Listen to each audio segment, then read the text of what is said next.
আসসালামু আলাইকুম প্রিয় দর্শক। আজকে ভিডিওটা কেউ স্কিপ করবেন না, ভিডিওটা খুবই গুরুত্বপূর্ণ।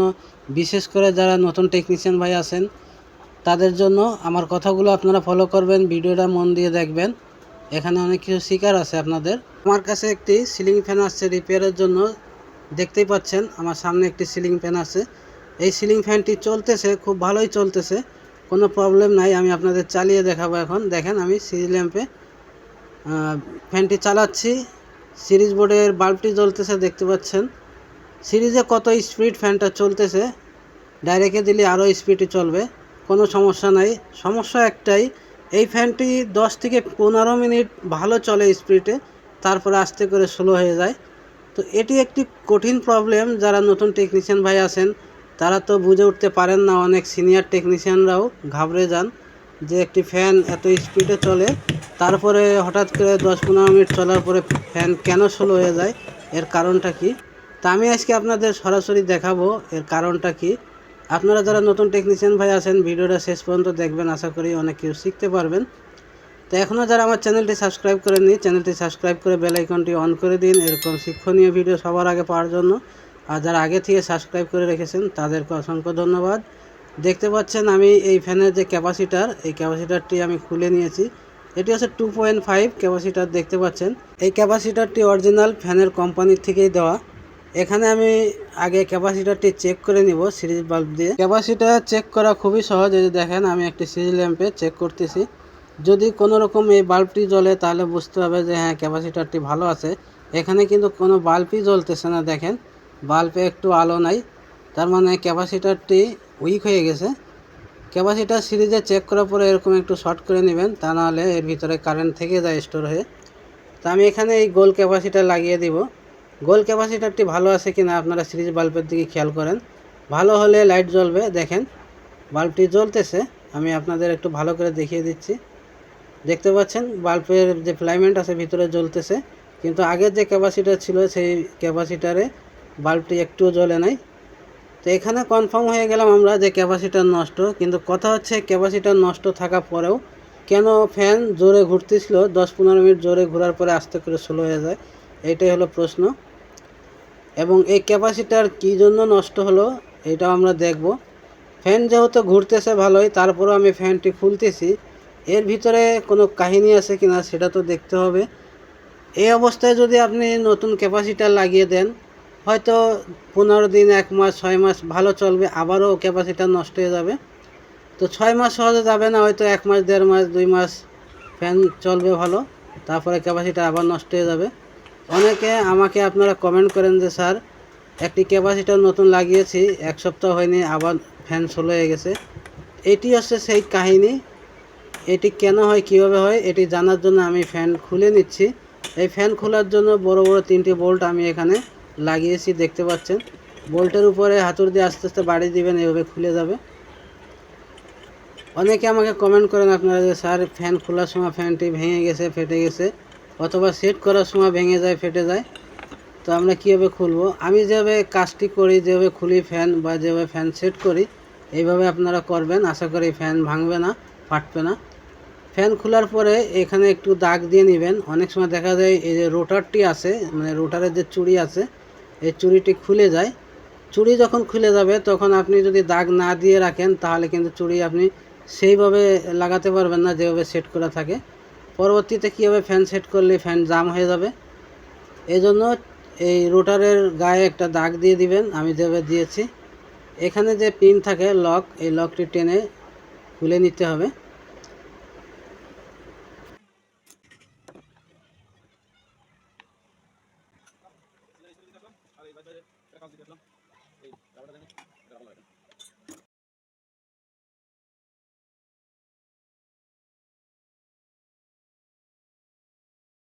ক্লিপটি খোলা হয়ে গেলে এভাবে উল্টো করে এই কয়েলটাকে বের করে আনতে হবে।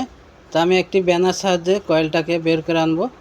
তো এখানে যে বিয়ারিংয়ের উপরে যে পার্টটি আছে এটি আমি আস্তে আস্তে করে খুলে নিচ্ছি। দেন ব্যানার দিয়ে এরকম বাড়ি দিবেন, উপরে যে টপ কভারটি আছে এটি খুলে যাবে। খোলার পরে এই হ্যান্ডেলটাকে আপনারা খুলে নেবেন। এই হ্যান্ডেলটি প্যাচ দেওয়া থাকে, এটা প্যাচ ঘুরিয়ে খুলে নিতে হবে। দেখতে পাচ্ছেন কয়েলটি আমি বের করে নিয়েছি। এখানে কোনো কয়েলে প্রবলেম দেখা যাচ্ছে না, কয়েল জ্বলে পুড়ে যায়নি, কোনো শর্ট হয় নাই, কোনো কিছু না। তারপরেও আমি এখানে কয়েলটা চেক করে নিব। চেক করার আগে অবশ্যই আপনারা বিয়ারিংটা খোলার যে ব্যানার বাঁধানোর সিস্টেমটা আছে এটি দেখিয়ে দিচ্ছি আমি। এই বিয়ারিংয়ের উপরে বাঁধাতে হবে ব্যানার, যদি সাইডে বাঁধে এরকম তাহলে বডি ভেঙে যাবে। দেখেন এই সাইডে বাঁধলেই কিন্তু বডি ছিদ্র হয়ে যাবে বা ফেটে যাবে। বিয়ারিংয়ের উপরে ব্যানার বাঁধাবেন। এই যে বিয়ারিংটি দেখতে পাচ্ছেন হালকা জাম আছে, এই জামের কারণে ফ্যানের পরে প্রেসার পড়ে এবং ওই প্রেসারটা যায় পরে সরাসরি ক্যাপাসিটারের উপরে।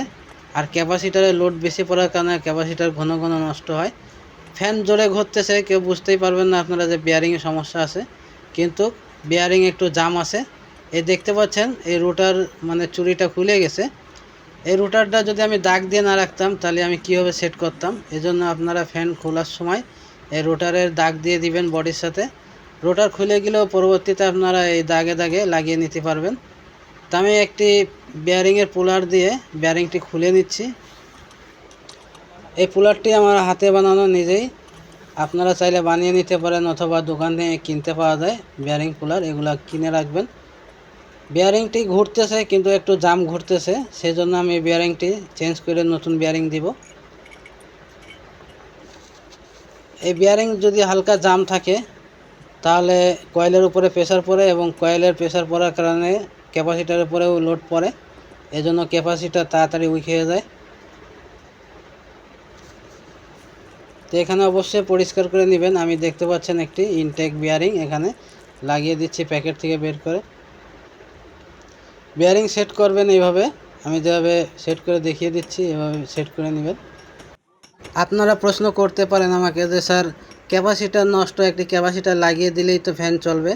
ক্যাপাসিটার লাগিয়ে দিলেই ফ্যান চলবে, কিন্তু ক্যাপাসিটারটি আবার খুব দ্রুত তাড়াতাড়ি নষ্ট হয়ে যাবে, উইক হয়ে যাবে। কারণ এই যে বিয়ারিং একটু জাম পেয়েছি আমি, এটি যে 10-15 মিনিট যখন ঘুরে ফ্যান যখন গরম হয়, বিয়ারিংটা একটু গরম হলে তখন বিয়ারিংটা আরও জাম হয়ে যায়।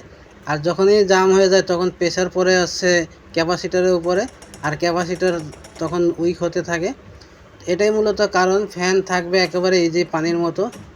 তো বিয়ারিং দুইটা আমি নতুন লাগিয়ে দিচ্ছি, একটা ক্যাপাসিটার নতুন লাগিয়ে দিচ্ছি, আর আশা করি এরকম প্রবলেম হবে না। তো ইনশাল্লাহ এই ফ্যানটি এখন 10-15 মিনিট না, 10-15 ঘন্টা একটানা চালালেও কোনো সমস্যা হবে না ইনশাল্লাহ। তো দেখেন এই যে রোটারে যে আমি দাগ দিয়েছিলাম এবং বডিতে যে দাগ দিয়েছিলাম, এই দাগে দাগে এখন আমি রোটারটি লাগিয়ে দিচ্ছি।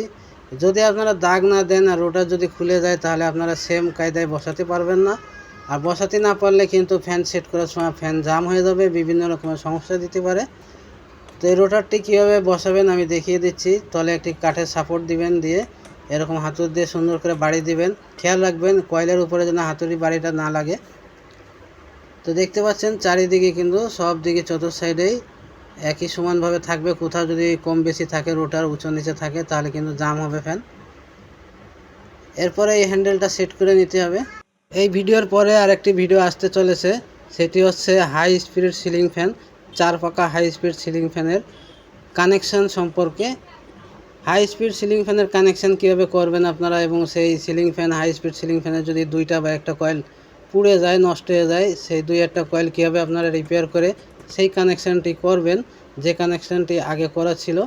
এর উপরে একটি ভিডিও আমি দিব আপনাদের খুব শীঘ্রই। যারা যারা এই ভিডিওটা দেখতে চান আমাকে হাই স্পিড সিলিং ফ্যান লিখে কমেন্ট করবেন, তাহলে আমি খুব দ্রুত এই ভিডিওগুলো আপনাদের জন্য শেয়ার করব ইনশাল্লাহ। আর এই ফ্যানের নিচের যে বিয়ারিংটি আছে, এই বিয়ারিংটি ভালো আছে, তারপরেও আমি এই বিয়ারিংটি খুলে নিচ্ছি। যেহেতু এখানে বিয়ারিং যখন লাগাতে হয় একটা সেট ধরে লাগাতে হয় নতুন বিয়ারিং। উপরে বিয়ারিংটা আমি যখন নতুন লাগিয়েছি, নিচের বিয়ারিংটি যদি পুরাতন থাকে সেক্ষেত্রে নিচের বিয়ারিংটা খুব তাড়াতাড়ি নষ্ট হয়ে যাবে। আবারও ফ্যানের মিস্ত্রির কাছে ফ্যান আনতে হবে, খুলতে হবে, পাল্টাতে হবে, খরচ বাড়বে। সেজন্য আরেকটি বিয়ারিং নতুন দিলে কোনো সমস্যা নেই। মোট 2টা বিয়ারিং নতুন লাগিয়ে দিচ্ছি আমি। এটাই নিয়ম কাজের, যখন আপনারা ফ্যান খুলবেন দেখবেন একটি বিয়ারিং নষ্ট আছে, তো 2টা সেট ধরে পাল্টাই দিবেন, তাহলে ভালো হবে। বডিতে আমি খোলার সময় যে দাগ দিয়েছিলাম ঠিক সেই দাগে দাগে আবারও মিলিয়ে বডিটা সেট করে দিচ্ছি আমি। আপনারা এইভাবে কাজ করবেন, ফ্যান খোলার আগে বডিতে দাগ দিবেন, রোটারে দাগ দিবেন, তারপরে আপনারা যখন সেট করবেন এই দাগে দাগে সেট করবেন, ফ্যান আর জাম করবে না ইনশাল্লাহ, সহজভাবে সেট হয়ে যাবে। তো আমি এখানে ফ্যানটি সেট করে দিচ্ছি। ফ্যান সেট হওয়ার পরে আমি ক্যাপাসিটরে কানেকশন করে আপনাদের দেখিয়ে দিব। তো এখানে একটু বাড়ি দিবেন, দিলে ফ্যানের বডিটা একবারে মিশে যাবে। তারপরে নাটটি স্ক্রুটি টাইট দিয়ে দিবেন। সব কিছু কমপ্লিট হয়ে গেছে। এখন আমি এখানে ক্যাপাসিটরে কানেকশন করব। তো এখানে আগে যে চ্যাপ্টা ক্যাপাসিটার লাগানো ছিল, এখন আমি এখানে গোল ক্যাপাসিটার দিব, থাইল্যান্ডের 2.5 ক্যাপাসিটার। তো ক্যাপাসিটার লাগানোর আগে আমি এখানে চেক করে নিব সিরিজ ল্যাম্প দিয়ে ফ্যানের কানেকশানে কোনো প্রবলেম আছে কি নাই বা ফ্যান বডি আছে কি না। তো দেখতে পাচ্ছেন স্টার্টিং রানিং সব করেই কিন্তু কানেকশান পাচ্ছে পারফেক্টলি এবং কোনো বডি নাই। দেখতে পাচ্ছেন কোয়ালিটি ঠিক আছে। তো ফ্যানের বডিটা অবশ্যই আপনারা চেক করে নেবেন। সব কিছু ঠিক আছে। এখন আমি ক্যাপাসিটার লাগিয়ে কানেকশান করে দিব। এখানে ফ্যানের যে ক্যাপাসিটারের কানেকশানটি আছে, এখানে 3 তারের কানেকশান, একটি কমান, একটি রানিং, একটি স্টার্টিং এবং রানিং এই দুইটা চলে যাচ্ছে ক্যাপাসিটারের সাথে। আর যেটা কমান আছে সেটি কমানই দিয়ে দিব আমি। তো এখানে স্টার্টিং রানিং দুইটাই ক্যাপাসিটারে দিয়ে দিচ্ছি। স্টার্টিং কোনটা রানিং কোনটা কিভাবে বুঝবেন? ক্যাপাসিটারের যেই সাইডটা আপনি লাইন দেওয়ার সাথে ফ্যান সোজা ঘুরবে সেই সাইডটা হচ্ছে রানিং, আর যে সাইডটা দিলে উল্টা ঘুরবে ফ্যান সেই সাইডটা হচ্ছে স্টার্টিং। এইভাবে একটি বোঝার উপায় আছে। তো আমি এখন চেক করে নিচ্ছি কোন দিকে ফ্যান ঘুরে বা উল্টো ঘুরে কি সোজা ঘুরে। তো আমি কমানের সাথে কানেকশান দিয়ে চেক করে টেপ করে দিচ্ছি। এখানে আরও একটি পদ্ধতি আছে জানার জন্য কোনটা স্টার্টিং কোনটা রানিং কয়েল আপনি কিভাবে বুঝবেন। যখন সিরিজ ল্যাম্পে কয়েল মাপ দিবেন, যেই কয়েলটি লাইট বেশি জ্বলবে সেটি হচ্ছে স্টার্টিং, আর সিরিজের লাইটটি যখন কম জ্বলবে যে কয়েলে সেটি বুঝে নেবেন ওইটি হচ্ছে রানিং। তো এইভাবে আপনারা বুঝে নেবেন।